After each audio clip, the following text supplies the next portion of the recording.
As bear sightings rise, wildlife officials are reminding residents to be bear aware. You're watching the Local News Network, brought to you by Man Cave Barbers and the Payroll Department. I'm Wendy Graham Settle.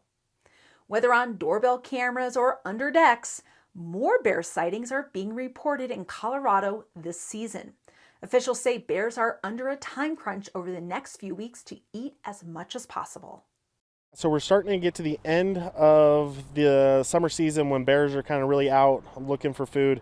That's really the end of the hyperphagia season, which is that internal clock around September. The bears start saying, hey, it's time to pack on the pounds, get ready for winter denning so they can live off those fat reserves throughout the winter when the available food forage isn't as good in the high country.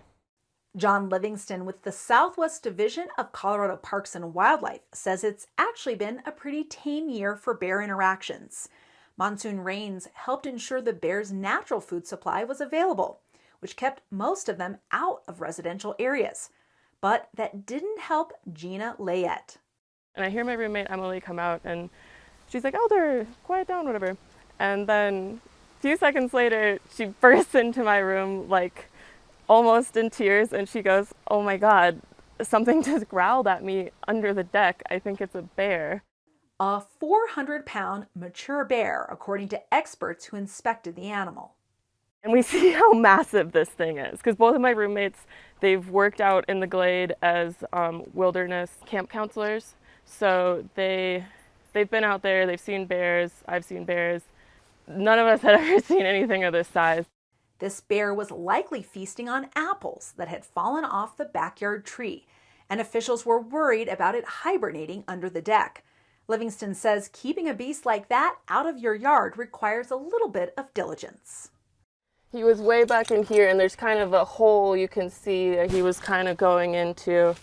And then we dropped the camera down on that side, and he was facing out. And then when they went to drag him out, they went this way and attached some things to his arms so they could get him out of under the deck. And from there, they put him on kind of like a tarp for his belly, and then we're able to grab either of those sides and then bring him the rest of the way out. If you spot a bear on your property, you should call wildlife officials immediately. The sooner you notify CPW, the better the chances are that the bear won't have to be trapped. So the lids need to be completely tight and secured. If you've got the kind of trash can that's got the clips on the top, you need to make sure those clips, both of them, are attached and secured so that we keep bears out of that trash food source that they do come into town for. As well as picking up fallen fruit. We still got a ton of apples. It was a great monsoon year. It's led to a lot of great fruit in town. But if you've got fruit trees and you've got fallen fruit, you want to go ahead and pick that up so the bears aren't coming into your yard and looking for those food sources. You don't want a bear to feel comfortable around your home looking for food. So you want to do whatever you can to remove those kind of attractants.